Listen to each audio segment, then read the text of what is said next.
नमस्कार, एक बार फिर से मैं आप सभी के सामने उपस्थित हूँ बेहद महत्वपूर्ण टॉपिक के साथ। जैसे कि आप सभी जानते हैं कि हाल ही में एक खबर आई थी कि पाकिस्तान, बांग्लादेश और चाइना मिलकर के ये तीनों ही तिकड़ी एक अपना अलग ऑर्गेनाइजेशन बनाने वाले हैं। हाल ही में यहाँ पर बांग्लादेश और पाकिस्तान से संबंधित एक और खबर आई है कि इन दोनों ने अपने ही देशों में वीज़ा मुक्त यात्रा शुरू कर दी है। कहाँ एक तरफ ये दोनों दुश्मन हुआ करते थे, पूर्वी पाकिस्तान वर्तमान का आज बांग्लादेश है, जिसको बांग्लादेश बनने में भारत ने सहायता करी थी और अपने सैनिकों का बलिदान दिया था। आज वही बांग्लादेश दोबारा से पाकिस्तान से नजदीकी बढ़ाता हुआ दिखाई दे रहा है और वीजा मुक्त यात्रा की शुरुआत भी कर दी है। अब भारत को इसमें सचेत रहने की आवश्यकता क्या हो जाती है, चलिए इसी के बारे में समझते हैं। मेरा नाम है प्राची मिश्रा और संस्कृति आईएएस के इस प्लेटफॉर्म पर आप सभी का बहुत बहुत स्वागत है। वीडियो अंत तक जरूर देखिएगा। चलिए समझ लेते हैं।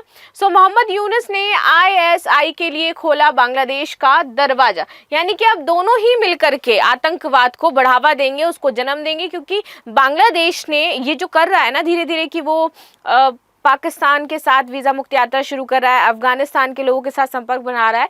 रीज़न ये है कि बांग्लादेश अपने देश में शरिया लॉ लाना चाहता है, तो इसके लिए जिन कंट्रीज़ में शरिया लॉ पहले से है उनके साथ चीज़ों को डिस्कस करेगा एंड देन फाइनली पूरी तरीके से बांग्लादेश एक मुस्लिम देश के तौर पर, शरिया लॉ वाला देश, मुस्लिम देश तो वो पहले से ही है, शरिया लॉ जहाँ लागू होता है उस देश की कैटेगरी में शामिल हो जाएगा, राइट।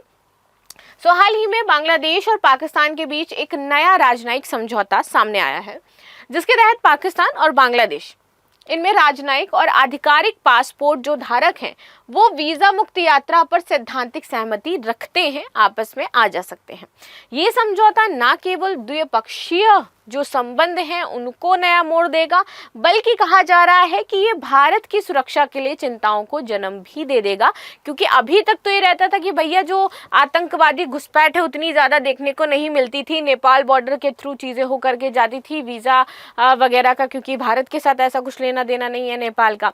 लेकिन अब बांग्लादेश भी इसमें शामिल हो गया है। पाकिस्तान से बहुत ही आसानी से यहाँ पर आतंकी आ सकते हैं। आईएसआई सहयोग बढ़ाया जा रहा है अब, और पाकिस्तानी सेना के अधिकारी बिना वीजा के बांग्लादेश आ सकते हैं। तो ये सारी ही चीजें एक ही तरफ इशारा करती हैं कि अब भारत में ज्यादा खतरा है। सीरियसली हमारे जो बॉर्डर इलाके हैं अब वो ज़्यादा संवेदनशील हो गए हैं। चलिए आगे बातचीत कर लेते हैं, आगे यहाँ पर क्या चीज़ें हैं।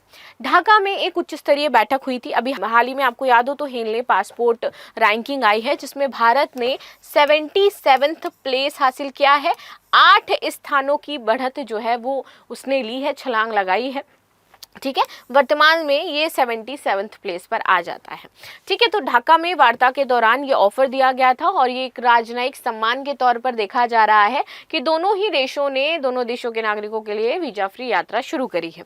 वीजा मुक्त यात्रा की सहमति, तो राजनयिक और आधिकारिक पासपोर्ट धारकों को अब बिना वीजा के बांग्लादेश में प्रवेश करने की अनुमति है। तो जिनके पास डिप्लोमेटिक और ऑफिशियल पासपोर्ट है बस वही अलाउ है। अब देखो सबसे बड़ी चीज यहाँ पे क्या है, आईएसआई, पाक सेना और अन्य खुफिया एजेंसी के जो अधिकारी हैं वो अब बिना वीजा के कहाँ आएंगे, बांग्लादेश आ जा पाएंगे।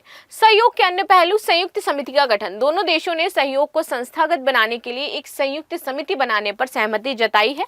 पाकिस्तान के गृह सचिव खुर्रम आगा इस समिति के अध्यक्ष होने वाले हैं। तो दोनों ही देश मिलकर के इस समिति पर भी वर्क कर रहे हैं, एक समिति भी बना रहे हैं, दैट इज ऑल्सो इम्पोर्टेंट। समिति का कार्य क्या है कि भैया द्विपक्षीय जो संबंध है पहले उनकी निगरानी करे, सहयोग की दिशा तय करे, इसमें सुरक्षा प्रशिक्षण और नीति निर्माण में जो तालमेल है उसको स्थापित करे, ये इसका पूरा मोटिव हो जाता है। पुलिस और सुरक्षा सहयोग, पुलिस ट्रेनिंग, आतंकवाद रोधी रणनीतियां, मादक पदार्थों की तस्करी, मानव तस्करी आदि विषयों पर दोनों पक्षों ने विचार विमर्श किया है। यहाँ पर पुलिस अधिकारियों के आपसी प्रशिक्षण कार्यक्रम भी आरंभ कर दिए गए हैं, यानी कि जो बांग्लादेशी सेना है और जो पाकिस्तानी सेना है वो दोनों ही प्रशिक्षण संयुक्त रूप से हासिल करेंगे, जिस मिलिट्री एक्सरसाइजेस के हम नाम लेते हैं। सो इन दोनों के बीच में वो मिलिट्री एक्सरसाइजेस हुआ करेंगी। भविष्य की योजना यहाँ पर बांग्लादेश की क्या है, देखिए बांग्लादेश का जो प्रतिनिधि मंडल है वो अब इस्लामाबाद का जो दौरा है वो करने वाला है जल्द ही, ये कहा जा रहा है।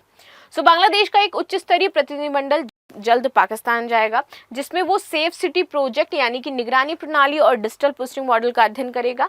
नेशनल पुलिस एकेडमी के कार्यप्रणाली का यहाँ पर अवलोकन किया जाएगा। बांग्लादेश और पाकिस्तान की पृष्ठभूमि तो आप सभी जानते हैं भाई साहब कि क्या रहा है दोनों देशों के बीच में। पूर्व प्रधानमंत्री शेख हसीना के शासनकाल में बांग्लादेश ने पाकिस्तान के साथ जो तनावपूर्ण संबंध थे वो सभी को पता है।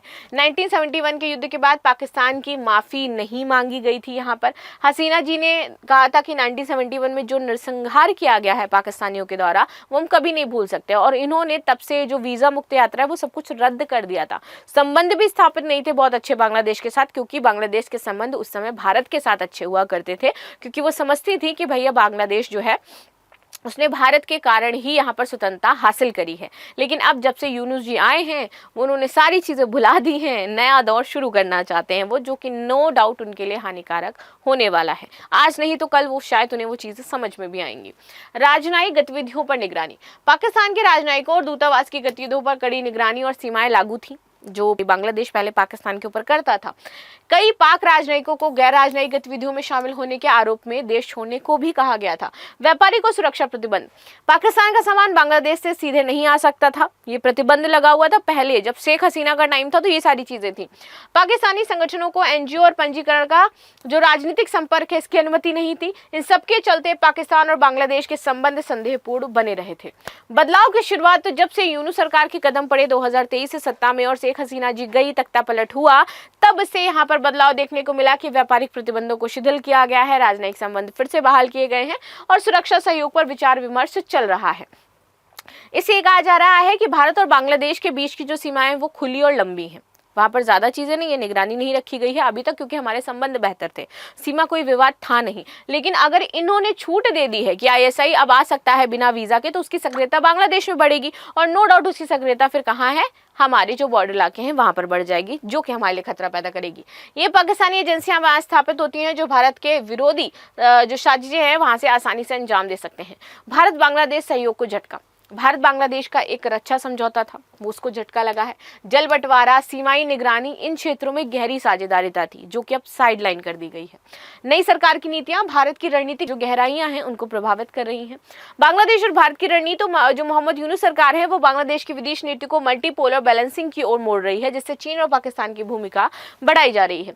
भारत न केवल राजनयिक माध्यमों से यहाँ पर सतर्क रहता है, बल्कि पूर्वोत्तर सीमा पर खुफिया निगरानी और जो स्थायी नेटवर्क है उनका भी यूज कर रहा है, ताकि वो अपने यहाँ के जो क्षेत्र है उसको सुरक्षित रख पाए।